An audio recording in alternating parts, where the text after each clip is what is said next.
'Twas the night before Christmas when all through the house not a creature was stirring, not even a mouse.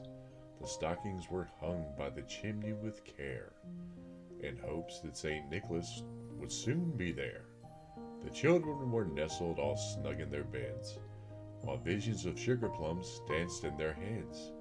And Mama in her kerchief, and I in my cap, had just settled our brains for a long winter's nap. When out of the lawn there rose such a clatter, I sprang from my bed to see what was the matter.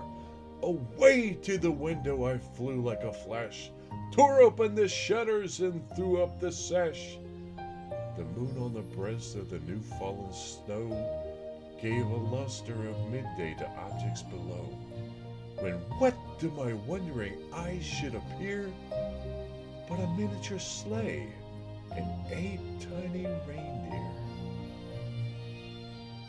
with a little old driver so lively and quick, I knew in a moment it must be Saint Nick. More rapid than eagles his coursers they came, and he whistled and shouted and called them by name. Now Dasher, Dancer, and Prancer and Vixen, on Comet, on Cupid, on Donner and Blitzen, to the top of the porch, to the top of the wall, now dash away, dash away, dash away all. His drives leaves that before the wild hurricane fly, when they meet with an obstacle mount to the sky. So up to the housetop the coursers they flew, with the sleigh full of toys and St. Nicholas too. And then in a twinkling I heard on the roof the prancing and pawing of each little hoof. As I drew in my head there was a turning around, down the chimney St. Nicholas came with a bound. He was dressed in all fur from his head to his foot, and his clothes were all tarnished with ashes and soot. A bundle full of toys he flung on his back. He looked like a peddler just opening his pack.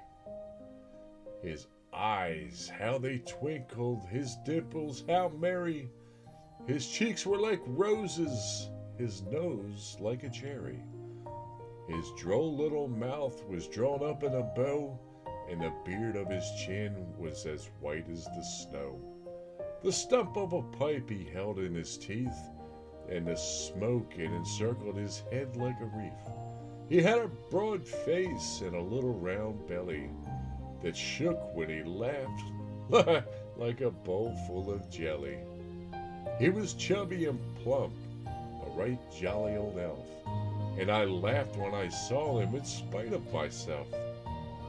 A wink of his eye and a twist of his head soon gave me to know that I had nothing to dread. He spoke not a word and went straight to his work, and filled all the stockings and turned with a jerk. Laying his finger on the side of his nose, he gave it a nod, up the chimney he rose.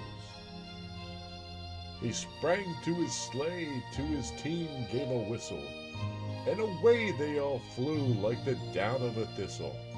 But I heard him explain, oh here, drove out of sight, Merry Christmas to all, and to all a good night.